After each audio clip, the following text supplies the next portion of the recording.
Thanks for swinging on by to see Kyle the Phone Guy, and I am here today to welcome you first and foremost to the new setup. In case you haven't noticed, things are probably a little bit smoother. Oh, not that hair. Oh god, what's up with that hair? A little bit crispier. By crispier I mean better.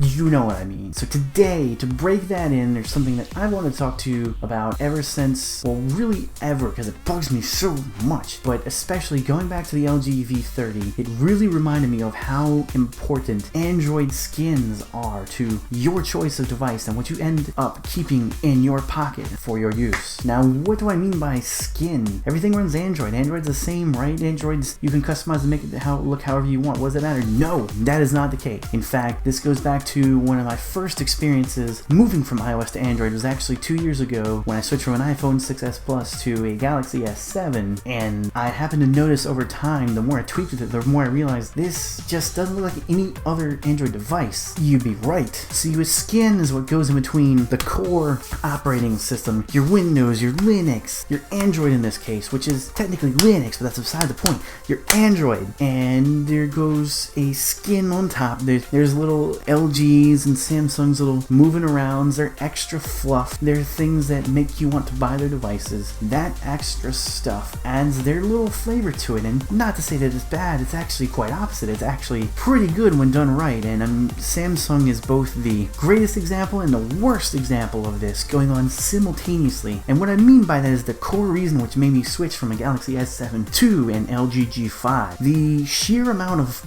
bloat, and Samsung is ridiculously guilty of having bloat. Almost every single app on that phone has a double app that Samsung has made. They have taken every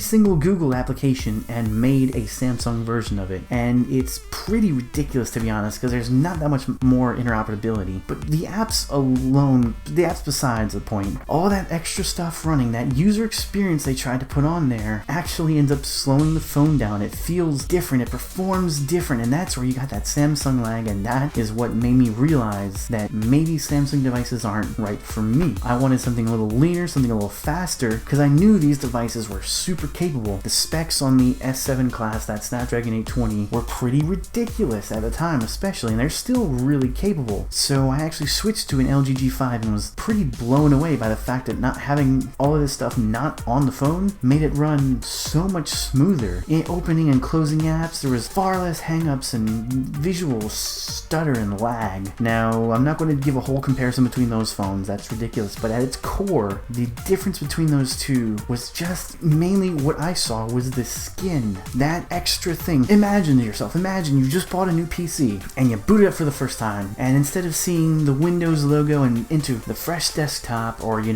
Apple logo, whatever, Apple's excluded because Apple controls everything, but instead of seeing that Windows logo, you now see "Welcome to Dell." And the start menu looks odd. There's little tweaks and things and quirks about it, and you're just looking around like, this is strange.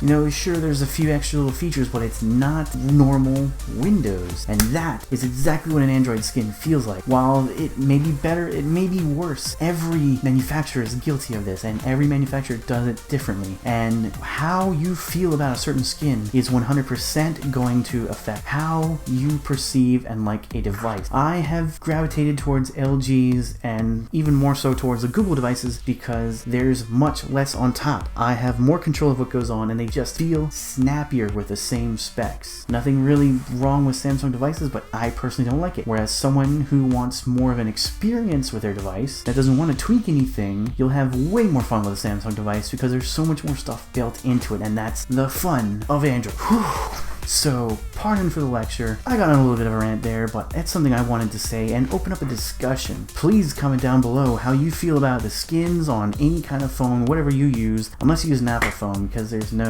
nothing getting on Apple phones. But comment what you use. I actually use LG devices with a Nova Launcher for a little more customization, and I pretty much love it. It's been my go-to ever since I got an Android and really started customizing it. So let me know what you think. I'm about out of breath.